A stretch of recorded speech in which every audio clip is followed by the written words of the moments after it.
Bien, vamos a continuar viendo cómo construir vistas con ayuda de Twig. Hay diferentes métodos, como ya veíamos en la documentación oficial, eh, que es esta que les compartí en el enlace del video anterior. Sin embargo, hay muchas funciones, las cuales pues obviamente no podemos ver todas a detalle, pero creo que de las más usadas, por ejemplo, va a ser la de el ciclo for. Vamos a ver cómo funciona. Aquí tenemos nuestro listado de usuarios. Por ejemplo, for obviamente pues ya sabemos que es un entidad de control que nos va a ayudar a ir iterando diferentes listas. En este caso, en PHP, pues lo que se regresa son arreglos, es un array básicamente. Entonces, veíamos en el video pasado que cuando yo cambio, por ejemplo, el nombre de aquí, de la variable usuarios que define en el controlador, esta, usuarios, marca error. Por ejemplo, aquí ponía usuario SA y todo se rompía. Antes de pasar al ciclo for, vamos a ver cómo hacer algunas validaciones y justamente corroborar que esa variable que estamos esperando realmente exista. El if obviamente es una condición. Twig tiene aquí la particularidad de tener un método para validar si una variable existe. Así como en PHP es el método iset, aquí sería usuarios isDefined.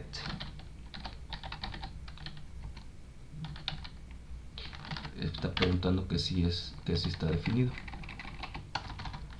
Si está definido, voy a cerrar hasta acá el if. Si está definido, va a continuar con la creación de la tabla. Si no está definido, simplemente no va a imprimir nada. En este caso no imprimió nada porque la variable usuarios no está definido.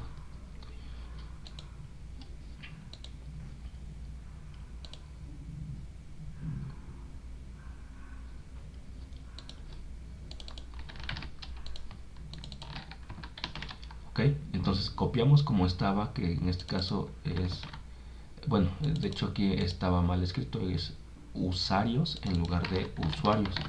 Funcionó para lo mismo. Aquí como ya detecta que sí existe, no nos va a imprimir ningún error.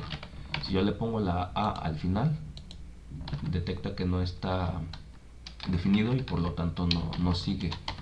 Eh, y por eso ya con eso evitaríamos generar el error. Este error que mencionábamos. Ok, entonces voy a regresar al if que tenía de usuarios y listo, ahí está funcionando. Entonces vamos ahora sí a la parte del ciclo for.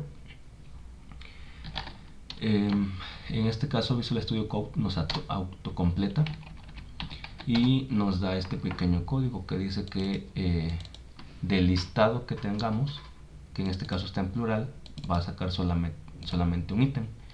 Podemos jugar, por ejemplo, con la misma variable usuario.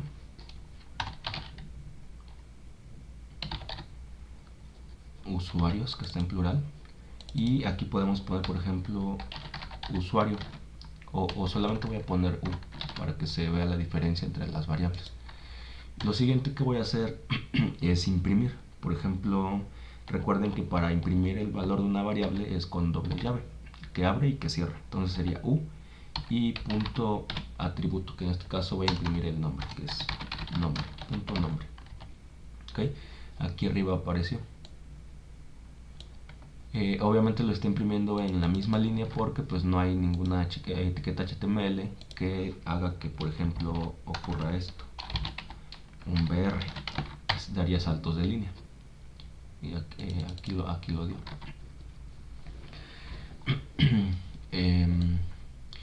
Por eso aquí en este CRUD que se había generado nos genera una tabla y justamente pues ya cada línea se va al final. También hay formas de realizar la iteración. Por ejemplo, en este caso usuarios o Twig tiene con el pipe podemos poner keys y lo que nos va a imprimir, vamos a ver qué es lo que pasa ahora, qué es lo que tiene U. Hace rato U era todo el objeto usuario y ahora U es la key, es una clave que básicamente se resume. Voy a hacer la impresión aquí en PHP con el comando o con la función do. Vamos a ver cómo se ve.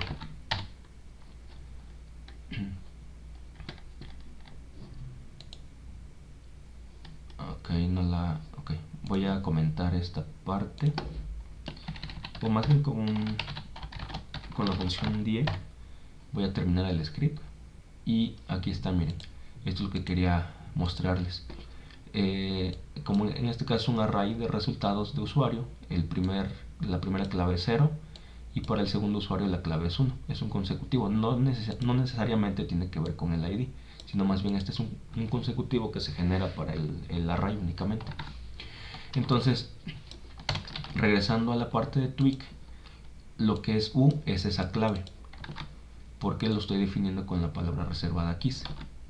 Okay, me saca las claves. Si yo quisiera acceder, por ejemplo, a ese usuario, lo pudiera hacer a través de usuarios y entre corchetes pongo la palabra, la variable U.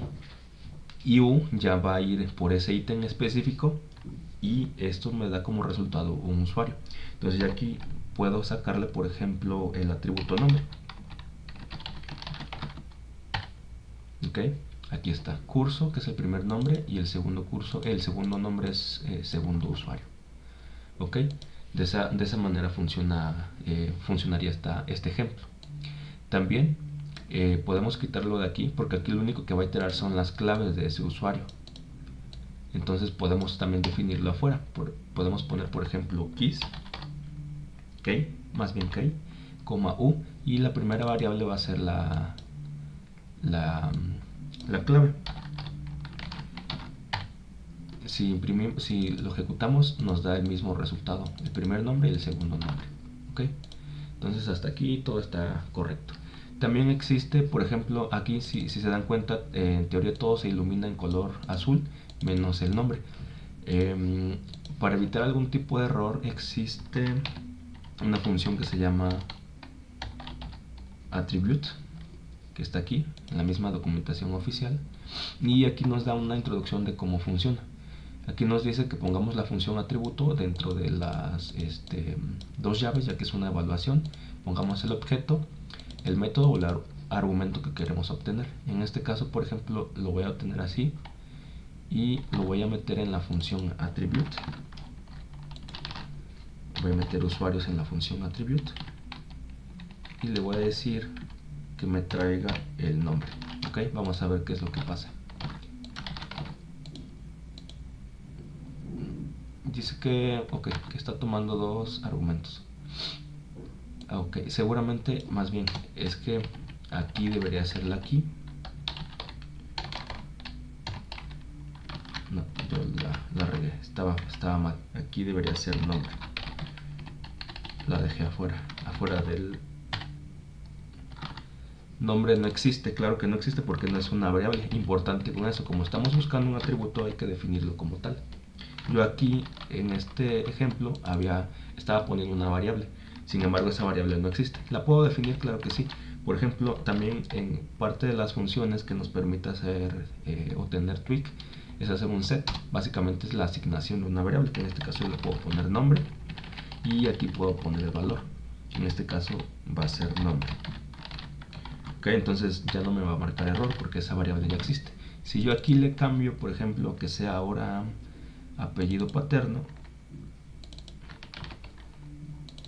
me va a imprimir en lugar de los nombres los apellidos. ¿Okay? Entonces también está esta función de set para hacer la asignación de variables. Ok, ahora también podemos integrar en nuestro archivo base de Twig archivos como CSS y JavaScript. Aquí voy a copiar unos ejemplos rápido que podemos definir. Por ejemplo, en nuestro blog de JavaScript podemos definir un archivo que ligue directamente con nuestras funciones JavaScript. Bueno, aquí está al revés, ahorita lo corrijo. Y también de igual forma podemos definir una parte para nuestro CSS. Ok, no estaba, CSS estaba bien y el script va aquí abajo,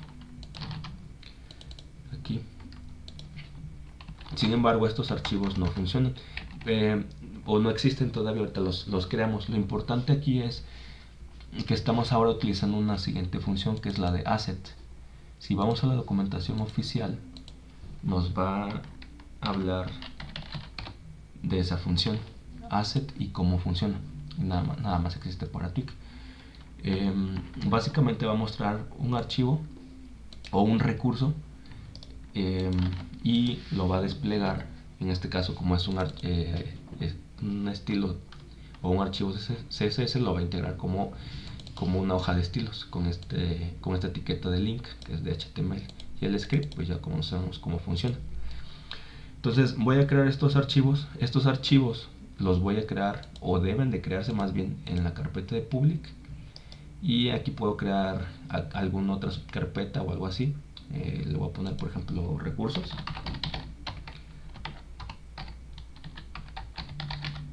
y dentro de recursos voy a crear un nuevo archivo que se va a llamar JavaScript, así como está definido aquí, .js, y un segundo archivo que se llame estilos.css. ¿Ok? Entonces, para corroborar si se insertaron, voy a actualizar aquí y voy a dar un control U. Podemos ver que aquí ya está scripts y lo liga directamente. Bueno, dice que no existe script. Vamos a ver ahorita qué es lo que pasó. Voy a irme aquí a inspeccionar, y seguramente en la consola, ok, dice que hay aquí algunos recursos muertos, que es el de estilo y el de JavaScript, que no los encuentro, que está en la 400, el error 404 de HTTP. Y claro que sí, porque los metí a la carpeta recursos. Entonces aquí nada más completo con ese path relativo de recursos, y ya automáticamente asset va a venir a buscar aquí a la carpeta de public y ya los va a encontrar. Si yo actualizo, ya el script de CSS ya no me marca error. Ahora el de JavaScript, perdón, es el que tiene aquí algún error. Seguramente el nombre lo puse mal, correcto. Aquí no tiene S. Lo voy a copiar como está y lo voy a pegar aquí, ya que aquí le sobra una S. ¿Okay? Si actualizo nuevamente, listo, ya están todos los archivos cargados y se ven de forma correcta. Para probar, por ejemplo, el de JavaScript, lo clásico que voy a hacer es imprimir un alert, y voy a imprimir ese valor. Listo. Hola mundo. Y se cargó correctamente el JS y el CSS. Ok, entonces también ustedes pueden integrar sus propias librerías, sus propios scripts que vayan generando conforme vayamos avanzando en el proyecto.